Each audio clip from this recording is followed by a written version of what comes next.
तो गाइस जैसे कि आप लोगों ने लास्ट एपिसोड के एंड में देखा था, जो यू रहता है वो वर्मोथ मैजिक गॉड से मिलने में कामयाब हो जाता है। वर्मोथ उससे कहता है, दूसरी दुनिया के गॉड, मैं तुमसे एक फेवर के लिए पूछना चाहता हूँ, तो अब आके जो उसकी बात सुन के हैरान हो जाता है और कह रहा होता है क्या एक फेवर, कैसा फेवर। और साथ ही वो कह रहा होता है अगर ये टेंशन को सब प्रेस करने के बारे में है तो फिर मैं डेफिनेटली तुम्हारी मदद करने को तैयार हूँ। वर्मोथ थोड़ा हंसते हुए कहता है हाउ रिलायबल, लेकिन ये फेवर मैं तुमसे नहीं बोल रहा था, मेरे कहने का मतलब कुछ और है। वो लोग कहते हैं कि गेट्स के अंदर इवल विंग्स है, यहाँ तक कि उनमें से सबसे छोटे कीड़े की भी अपनी अपनी कहानियां हैं और इस टेम्पल को तो फिर कैसे बनाया जा सकता है, लेकिन अगर तुम उन्हें दोबारा देखो तो बस उन्हें थोड़ा सा पनिश करना और फिर उन्हें वापस भेज देना। और वैसे भी असल में वो लोग काफी दुख भरी जिंदगी जी रहे हैं। उसकी बात सुन के यू सोच रहा होता है अब मुझे समझ में आ रहा है कि इतना ज्यादा पावरफुल होने के बावजूद और गॉड पावर होने के बावजूद ये क्यों हार गया था, क्यों हार जाता है। तो जो सोहेल की प्रोफेसी के हिसाब से ऐसा लगता है कि जैसे वो कार्लोस वर्मोथ के पर्सनैलिटी को काफी अच्छी तरह से जानता था और वो वर्मोथ के ऊपर घात लगाकर हमला करेगा और उसे गंभीर चोट पहुंचाएगा। और अगर इसे जल्दी नहीं रोका गया तो ये सब कुछ उस गेट के अंदर समा जाएगा, सब डिस्ट्रॉय हो जाएगा और गेट के अंदर खींचा चला जाएगा। वर्मोथ कहता है यही रीजन है कि ये मेरा फेवर है, सिटीजन्स के साथ घुल मिल जाओ और उन्हें जादू सिखाओ। मॉन्स्टर्स गेट से बाहर आ रहे हैं और मुझे ये तितली के पंख फड़फड़ाने जैसा लग सकता है, लेकिन इंसानों के लिए ये एक विनाशकारी तूफान की तरह है। अगर गेट से निकलने वाले सभी मॉन्स्टर्स उन मॉन्स्टर्स की तरह स्ट्रॉन्ग हुए जो कि कुछ देर पहले यहाँ पर आए थे, तो वो उन्हें कभी भी नहीं संभाल पाएंगे और मैं खुद उनके पीछे चला जाता, लेकिन अभी फिलहाल मेरे को इस टेम्पल की भी मरम्मत करनी है। आखिर ये काम कब तक खत्म होगा। मैं अपने पीरियड्स को भेज सकता था लेकिन वो सभी अभी इसी हालत में है, तो क्या इसकी वजह तुम मेरी मदद कर सकते हो। और बेशक मैं इसके बदले तुम्हें इनाम ही दूंगा और तुमको जादू करना सीखना है ना, मैं तुमको जादुई शक्तियों का आसानी से यूज करने में मदद करूंगा। ये सुनते से ही यू खुश हो जाता है और कह रहा होता है ऑफ कोर्स तुम ऐसा कह सकते हो कि ये मेरा प्रोफेशन है, सब मेरे ऊपर छोड़ दो। वर्मोथ कहता है क्या वाकई में, ठीक है फिर मैं सब तुम्हारे ऊपर छोड़ता हूँ, मैं उन लोगों को इन्फॉर्म कर देता हूँ ताकि तुम जाकर अच्छे से कंफर्टेबली वर्क कर सको। और फिर इसके बाद अपन को सीधे मैजिक अकेडमी बैकयार्ड का सीन दिखाया जाता है जहाँ पर कई सारे जादूगर ट्रेनिंग कर रहे होते हैं या फिर इकट्ठा होते हैं और ये सभी ही स्टूडेंट्स हैं। और एक स्टूडेंट कह रहा होता है अब जब मैं इसके बारे में सोचता हूँ तो हमने उसे हाल ही में नहीं देखा है ना। दूसरा कहता है आखिर कौन, क्या तुम उस अनटैलेंटेड के बारे में बात कर रहे हो, क्या ये ऑब्वियस नहीं है, उसको ये रियलाइज हो गया होगा कि उसके पास कोई भी टैलेंट नहीं है इसलिए उसने पहले ही छोड़ दिया ये जगह। दूसरा वाला भी यू का मजाक उड़ाते हुए कहता है टू बैड, जब वो मैजिक की प्रैक्टिस करता था और मैजिक नहीं कर पाता था तो उसके डिप्रेशन एक्सप्रेशन देखने में काफी मजा आता था। और साथ ही ऐसा कहने के बाद वो जोरों से हंसना शुरू कर देता है कि तभी यहाँ पर टीचर चलाते हुए कहता है तुम सभी लोग शांत हो जाओ एकदम और अपने क्लासेस के ऊपर कॉन्सेंट्रेट करो। और यहाँ पर एडले भी होती है जो कि कुछ सोचती है और फिर साथ ही मुड़कर जाने लगती है और मन ही मन कह रही होती है ऑफ कोर्स आखिर मैं उस इडियट से क्या ही उम्मीद कर सकती हूँ। कि तभी यहाँ पर यू आ जाता है और कह रहा होता है यहाँ पर ऐसी कोई जगह नहीं है जो कि भूल भुलैया जैसी ना हो, क्या क्लास पहले ही शुरू हो चुकी है। सभी लोगों का ध्यान उसकी तरफ जाता है और वो दो मजाक उड़ाने वाले बच्चे भी उसको देखते से हंसना शुरू कर देते हैं और कह रहे होते हैं ये लो आ गया ये। और दूसरा कह रहा होता है जरा देखो तो इसको इतना लेट आने के बावजूद कितना चौड़ में खड़ा हुआ है। और दूसरा बच्चा हंसते हुए कहता है लेकिन उससे बस क्या इसी टाइम पर आना था, जब देर से आने की बात होती है तो ये प्रोफेसर सबसे ज्यादा सेंसिटिव होता है। उनकी बातें सुन के प्रोफेसर को भी गुस्सा आ रहा होता है और फिर वो लिन की तरफ देखता है और चिल्लाते हुए कहता है हो माय हाई प्रीस्ट, आप यहाँ पर आ गए। बड़े ही प्यार से बात कर रहा होता है वो लिन से। लिन कहता है सॉरी मैं आने में थोड़ा लेट हो गया बिकॉज ऑफ ट्रैफिक की वजह से। प्रोफेसर कहता है आखिर सॉरी से आपका क्या मतलब, इनफैक्ट मुझे आपसे माफी मांगनी चाहिए क्योंकि मैं आपको पिकअप करने के लिए वहाँ पर नहीं आ पाया। ये बात सुनते से यहाँ पर सभी स्टूडेंट एकदम हैरान हो जाते हैं। सभी लोग जरा यहाँ पर ध्यान दो, ये वर्मोथ के सबसे ज्यादा ग्रेटेस्ट हाई रैंकिंग प्रीस्ट है यू डम्पकुन और ये आज पर्सनली आपको खुद मैजिक सिखाएंगे। यू भी मुस्कुराते हुए उन लोगों की तरफ देख रहा होता है और बोलता है हमें एक दूसरे को देखे हुए काफी टाइम हो गया है और आखिर तुम्हारी एक्सप्रेशंस क्यों बदल गए चेहरे के, क्या सिर्फ यहाँ पर मैं ही हूँ जो तुम लोगों से मिलना चाहता था। कि तभी एक बच्चा चिल्लाते हुए कहता है प्रोफेसर आखिर आप ये कैसी बातें कर रहे हो, आखिर ये बास्टर्ड हमें कुछ कैसे सिखा सकता है। यहाँ पर सभी लोग जानते हैं कि इसके पास बिल्कुल भी माना नहीं है और ये इस स्कूल में तो बस कनेक्शन की वजह से आप आया है, लेकिन अब इस जैसा कोई हमको सिखाने वाला है, ये किस तरह की बेवकूफी है। प्रोफेसर चिल्लाते हुए कहता है यू इडियट तेरे इतनी हिम्मत की तो इस तरह से बात करे। तभी डम्पकुन कहता है मैं ठीक हूँ शांत हो जाओ। प्रोफेसर कहता है लेकिन हाई प्रीस्ट। तभी वो बंदा अपना ग्लव निकाल कर यू डम्पकुन की तरफ फेंक देता है, उसके ऊपर फेंक के मारता है। यू कह रहा होता है मैंने बोला ना शांत हो जाओ तुम, मैं इसे संभाल लूंगा। और वो बच्चा चिल्लाते हुए कहता है आज मैं इस बात को प्रूव कर दूंगा कि तुम जैसे किसी के पास हमको सिखाने का कोई भी राइट नहीं नहीं है। मैं तुम्हें एक मैजिक डुएल के लिए चैलेंज करता हूँ। जब मैं तुम्हें ये रियलाइज़ करवाऊंगा कि तुम अनटैलेंटेड हो तभी तुम होश में आओगे। क्यों? यू आगे से कुछ नहीं कहता और फिर दिखाया जाता है शायद ये दोनों डुएल के लिए तैयार हो जाते हैं, एक दूसरे के आमने सामने खड़े हुए रहते हैं। लिन कह रहा होता है मैं काफ़ी ज़्यादा जेनरस हूँ, इसलिए मैं तुम्हें पहले अटैक करने का मौका दूंगा, आ जाओ। और वो बच्चा बेहद खुशा हो जाता है और फिर साथ ही अपनी छड़ी का यूज़ करते हुए माइटी फ्लेम नाम का एक खतरनाक फायर अटैक कर देता है वो यू की तरफ। लेकिन यू एकदम रिलैक्स होकर खड़ा हुआ रहता है और अपने हाथ को सामने की तरफ करते हुए एक छोटा सा मैजिक सर्कल बना लेता है जिसके अंदर उसकी पूरी फायर चली जाती है। ये देखकर वो बच्चा एकदम शौक रह जाता है। लिन अपने हाथ पे फायर लोड करते हुए कहता है अब मेरी बारी, मेक श्योर करना कि तुम इसे ज़रूर ब्लॉक कर लो। और वो उसकी तरफ अटैक करने लगता है और उसे वर्मोथ की याद आ रही होती है बात। इससे कोई फर्क नहीं पड़ता कि तुम कितने ज़्यादा टैलेंटेड हो, शुरुआत में ही एडवांस जादू का यूज़ करना काफ़ी मुश्किल होता है, इसलिए मैं तुम्हारे साथ अपने कुछ पावर को शेयर करूँगा। और फिर साथ ही यहाँ पर जो यू है वो एड चलकर हेल फायर का यूज़ कर देता है जो कि काफ़ी पावरफुल मैजिक अटैक है। अपने हाथ से वो बड़े अमाउंट में फायर रिलीज करता है उस बच्चे की तरफ।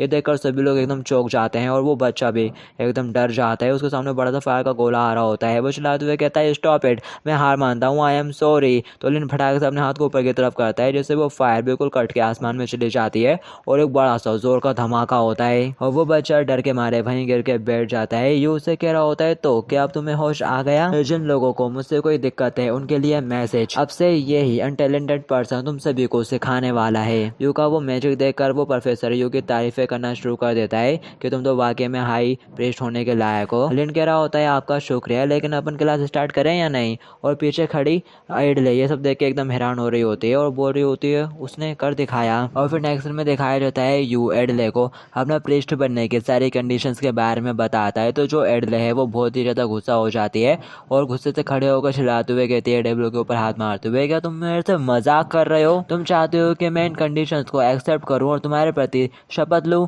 यू कह रहा होता है पहले तुम शांत हो जाओ। लेकिन एडले गुस्से के साथ चिल्लाते हुए कहती है आखिर से क्या मतलब कि मैं शांत हो जाऊं? क्या तुमने मुझे कोई बेवकूफ समझ के रखा है? हाँ। ये सुनते से यू का ध्यान व्हाइट क्लाउड की तरफ जाता है और वो सोच रहा होता है वैसे इसे प्रेस्ट बनाना एक्चुअली ज्यादा ईजी था। और फिर साथ ही वो एडले को शांत करते हुए कह रहा होता है ठीक है पहले शांत हो जाओ और मेरी बात सुनो, मैं धीरे धीरे तुमको सब कुछ एक्सप्लेन करता हूँ। तो वो भी शांत होकर बैठ जाती है कुर्सी पे। यू से बोलता है लेकिन इससे पहले क्या तुम मेरे को बता सकती हो कि तुमको कौन सा पार्ट पसंद नहीं आया? वो चिल्लाते हुए कहती है सब कुछ। क्या पहली नजर में ही इसका कोई मतलब भी बनता है? जब भी तुम मुझे बुलाओगे मेरे को तुम्हारे पास आना होगा और मुझे तुम्हारे प्रति खुद को पूर्ण समर्पण करना होगा। आखिर ये किस तरह का कॉन्ट्रैक्ट हुआ? ये तो बिल्कुल एक गुलामी का कॉन्ट्रैक्ट, और तुम खुद को एक गॉड कहते हो लेकिन तुम तो टोटली एक कल्टिस्ट हो।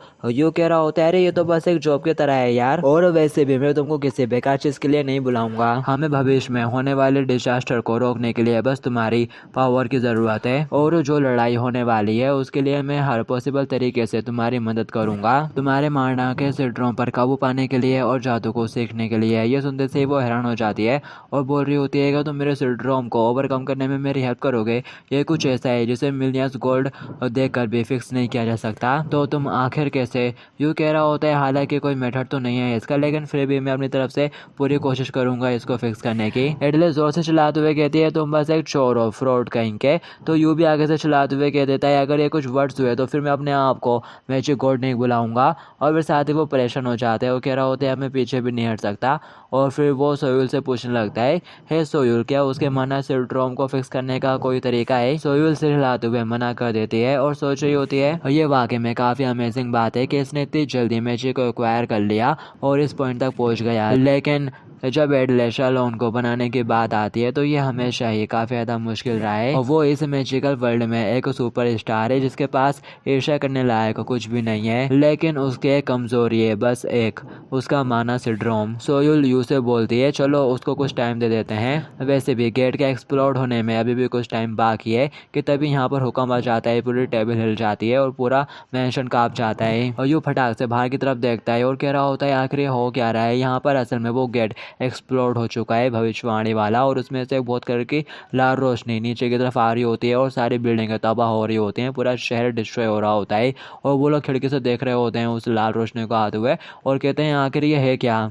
ये देखकर सोयुल घबरा जाती है और कह रही होती है ऐसा नहीं हो सकता, अभी भी पूरा 1 महीना बाकी था उसके आने में, लेकिन आखिर कैलोस ऑलरेडी यहाँ पर क्यों आ गया। और साथ ही उस गेट्स से काफ़ी सारे मॉन्स्टर्स भी निकल कर आ जाते हैं, जिनको देखकर यहाँ पर लोगों में बिल्कुल हड़कंप मच जाती है। वो यहाँ वहाँ भागना शुरू कर देते हैं चिल्लाते हुए। और जो एडले है वो देख रही होती है सब कुछ वहीं पे खड़े खड़े विंडो से, और काफ़ी हैरान हो रही होती है और बोलती है आखिर ये सब हो क्या रहा है। यू भी घबराते हुए सोहेल से पूछता है, सोहेल आखिर अभी तुम अभी किस बारे में बात कर रही थी, कैलोस से तुम्हारा क्या मतलब, तो क्या तुमने नहीं कहा था कि उसके अपेयर होने में अभी भी कुछ टाइम बाकी है, क्या तुम वाकई में श्योर हो कि ये कैलोस ही है। सोहेल बोलती है इसमें कोई भी डाउट नहीं, ये वो ही है। एडले चिल्लाते हुए कहती है आखिर तुम लोग भाग क्यों नहीं रहे हो। सोहेल सोच रही होती है कैलोस कभी भी इतनी जल्दी अपेयर नहीं हुआ था, और ये सेम चीज उन सन वुल्फ के साथ भी हुई थी।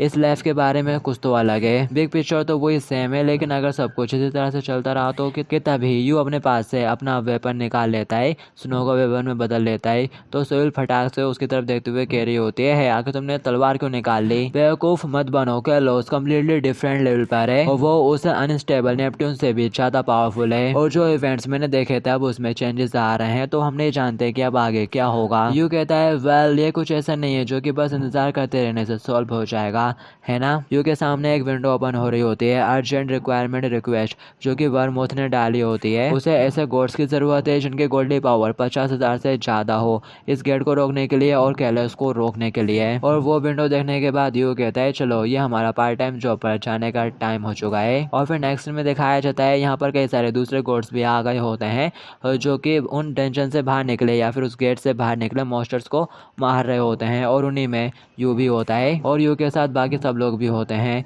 यू परेशान होते हुए कहता है इनका तो कोई अंत ही नहीं है। सोहेल बोलती है बस इतने से एफर्ट से ही उसके नाम की वैल्यू हासिल कर पाना अभी भी बिल्कुल एक चमत्कार की तरह है, और वो एक ऐसा गॉड है जो कभी भी रिक्वेस्ट नहीं करता, और वो इस दुनिया का सबसे ज्यादा ग्रेटेस्ट गॉड है। यू कहता है मुझे पता है, पिछली बार जब मुझे स्टूडेंट्स को पढ़ाना पड़ा था तो मुझे तभी ये बात समझ में आ गई थी। सोहेल एडले के साथ जंप करते हुए नीचे आ जाती है और बोलती है अब जबकि हम नहीं जानते कि सिचुएशन कैसी होने वाली है, तो चलो गेट से बाहर आने वाले मॉन्स्टर्स को ही रोकना कंटिन्यू रखते हैं, और भले ही इवेंट चेंज हो गए हो तभी वर्मोथ कैलोस के खिलाफ फाइट कर पाएगा। और एक बार जब कैलोस ब्रेक डाउन हो जाएगा तभी हम ठीक से अपना प्लान बनाएंगे कि तभी यू के ठीक पीछे थोड़ी दूरी की जगह पर एक जोर का धमाका होता है। यू उस तरफ देख रहा होता है और कह रहा होता है ये क्या, कैलोस और वर्मोथ तो ऑलरेडी इस हद तक आ चुके हैं कि तभी यहाँ पर इन सभी को वर्मोथ की आवाज़ सुनाई देती है। गेट्स को ब्लॉक करने वाले सभी गॉड्स मेरी बात पर ध्यान दो, सिचुएशन बिल्कुल भी अच्छी नहीं है, यह बहुत ही ज़्यादा शर्मनाक है, लेकिन मैं अपनी रिक्वेस्ट को करेक्ट करना चाहता हूँ। वो सब कुछ छोड़ दो जिसका तुम अभी बचाव कर रहे हो, और नागरिकों को यहाँ से सही सलामत निकालने पर ध्यान दो, और मैं कुछ टाइम बाय करने की कोशिश करूंगा। व्हाइट क्लाउड कहता है आखिर ये क्या था, ये वॉइस कहाँ से आई। यू भी पूछता है सो जोयल आखिर ये था क्या। सोहेल बोलती है ये मैसेज था वर्मोथ की तरफ से। एडले देखती है आजू बाजू सभी गोड्स यहाँ से जाना शुरू कर देते हैं, तो वो फटाक से भागते हुए यू के पास आती है और कह रही होती है आखिर यहाँ पर हो क्या रहा है, सभी लोग कहाँ जा रहे हैं। यू कहता है वर्मोथ ने हमें अभी अभी ऑर्डर दिया है पीछे हटने का। ये सुनते से ही एडले हैरान हो जाती है और कह रही होती है आखिर से तुम्हारा क्या मतलब, अगर तुम सभी लोग पीछे हट जाओगे तो फिर हमारे विलेज का क्या होगा, उन लोगों का क्या होगा जो अभी भी फंसे हुए हैं। सोहेल बोलती है अब यहाँ पर सब कुछ प्रोफेसी से डिफरेंट हो रहा है, इसलिए मैं तुमको पक्का तो नहीं बता सकती, लेकिन तुम्हारे ये डायमेंशन कैलोस के हाथों से डिस्ट्रॉय होने वाला है। ये सुनते ही एडले बहुत ही ज्यादा परेशान हो जाती है और कह रही होती है तुम लोग झूठ बोल रहे हो, है ना। सोहेल बोलती है आई एम सॉरी, लेकिन कार्लोस कोई ऐसा बंदा है जिसका सामना हम लोग नहीं कर सकते। एडले परेशान होते हुए यू को कॉलर से पकड़ लेती है और चिल्लाते हुए कहती है यू डमकुन, क्या तुम भी यहाँ पर कुछ नहीं करने वाले, तुम्हारे पास तो कोई तरीका होगा ना यहाँ पर सब कुछ ठीक करने का। लेकिन यू भी आगे से मुंह फेरते हुए उसको सॉरी बोल देता है, और ये सुनते से एडले बिल्कुल टूट जाती है और वहीं घुटनों पर बैठ जाती है और कह रही होती है अगर तुम लोगों ने इतनी आसानी से गिव अप कैसे कर दिया। गॉड्स हो या ना हो, यहाँ पर अभी भी कुछ ऐसे लोग हैं जो कंटिन्यू फाइट कर रहे हैं। यू डमकुन, तुमने कहा था कि तुम एक गॉड हो, तो क्या गॉड्स इंसानों की हेल्प नहीं करते। और ये सुनते से ही डमकुन को अपना पास्ट वर्जन याद आ जाता है कि वो पहले कैसे गॉड्स के होने पर सवाल उठाया करता था और उनसे हेल्प मांगता था। यू को रियलाइज हो रहा होता है, उसे अपने सामने अपना पास्ट वर्जन नजर आ रहा होता है जो जो कि उससे मदद मांग रहा है। उसे एडले में अपना पास्ट वर्जन नजर आता है जो कि बिल्कुल बेबस है और कुछ नहीं कर सकती। और एडले को इस तरह से देखकर यू डिसाइड कर लेता है कि अब उसे क्या करना है। वो फटाक से अपने सिस्टम से बोलता है कि जल्दी से शॉप ओपन करो। सोहेल चिल्लाते हुए कहती है, हे यू, आखिर तुम ये कर क्या रहे हो? यू कहता है, चिंता मत करो सोचो यूल, मेरा अभी मरने का कोई भी प्लान नहीं है। मैंने बिल्कुल भी नहीं सोचा था कि मैं वर्मोथ के नाम के वैल्यू का इतनी जल्दी इस्तेमाल करूंगा। और फिर साथ ही वो यहाँ पर कोई सा लो एंड आर्मर परचेस कर लेता है और हरकुलिस का और हैरिसन का दिया हुआ वो वेपन भी निकाल लेता है, डंडे टाइप का। और फिर उसे बताया जाता है कि तुम्हारा डिफेंस और अटैक दोनों ही 500% से राइज हो चुका है। और ये देखकर सोहेल चिल्ला रही होती है, यू इडियट, आकर तुम ये कर क्या रहे हो? लेकिन ये उसकी बात को इग्नोर करते हुए कहता है, सो जोयुल, तुम यहाँ पर सभी का ध्यान रखना। और वहाँ से निकल जाता है। और फिर अपन को वर्मोथ का सीन दिखाया जाता है जो कि बेहद ही घायल होता है। और उसके सामने कैलोस हवा में उड़ रहा होता है और जोर जोर से हंसते हुए कहता है, क्या तुमको ऐसा लगता है कि ये बारिश मेरी डार्क एनर्जी को वॉश कर देगी? मुझे ये सोचकर काफी डिस्कस्टिंग फील हो रहा है कि मैं पहले कभी तुम्हारा स्टूडेंट हुआ करता था। वर्मोथ कहता है, भले तुम अपना रास्ता भटक गए हो, लेकिन क्या तुम सचमुच इस जगह और मेरी सिखाई हुई टीचिंग्स को भी भूल गए हो? कालोस चिल्लाते हुए कहता है, मुझे हंसाओ मत। आखिर तुम ये क्यों नहीं समझ सकते कि ये तुम और इस दुनिया के लोग हैं जो अपना रास्ता खो चुके हैं? आखिर तुम और ज्यादा के लिए कोशिश क्यों नहीं कर रहे हो? एक मैजिक यूजर के तौर पर ये ही नेचुरल है हायर से हायर लेवल को अचीव करने का रास्ता। और साथ ही वो यहाँ पर अपनी मैजिक पावर से कई सारे रेड कलर के गोले बना लेता है फटने वाले, और कह रहा होता है, अब जरा इसे संभालो, ये है ट्रू मैजिक। और उन गोलों से नीचे अटैक कर देता है। जगह जगह धमाके हो रहे होते हैं। तभी वर्मोथ भी अपनी मैजिक पावर रिलीज करते हुए कहता है, तुम्हारी डार्क एनर्जी सिर्फ डिस्ट्रक्शन के लिए ही एग्जिट करती है और ये मैजिक को यूज करने का बिल्कुल भी सही तरीका नहीं है। ये एम्पैथाइज है। अगर तुम्हें गॉड हो तो तुमको अपना मैजिक सिर्फ लोगों के लिए यूज करना चाहिए। और वो यहाँ पर अपने मैजिक का यूज करते हुए उसकी डार्क और रेड एनर्जी को अपने ऊपर गिरने से रोक लेता है, बैरियर टाइप का बना के। वो आगे से हंसते हुए कहता है, ऑफ कोर्स मैजिक का इस्तेमाल लोगों के लिए हो या ना हो, लेकिन मैं तो अपने डार्क एनर्जी का यूज करूंगा। और साथ ही वो मैसिव अमाउंट में अपने डार्क एनर्जी को रिलीज करता है, जिसकी वजह से जो वर्म होते हैं उसके ऊपर काफी प्रेशर पड़ने लगता है। वो कहता है, अब मैं इसे और नहीं संभाल पाऊंगा। कि तभी यहाँ पर हमारे हीरो की एंट्री हो जाती है। वो आते से ही एड सर्कल हेल फायर का यूज कर देता है कालोस के ऊपर। और ये देखकर वर्मोथ एकदम चौंक जाता है। पीछे से यू आ रहा होता है और बोलता है, ऐसा लगता है कि तुम्हारा इसको अकेले संभालना काफी ज़्यादा डिफिकल्ट हो रहा है, तो परेशान मत हो, तुम्हारा बैकअप आ चुका है। और बस गाइस, आज के इस एपिसोड के लिए इतना ही है। बाकी की स्टोरी आप लोग नेक्स्ट एपिसोड में कंटिन्यू करेंगे। जब तक के लिए to be continued and tata, good bye.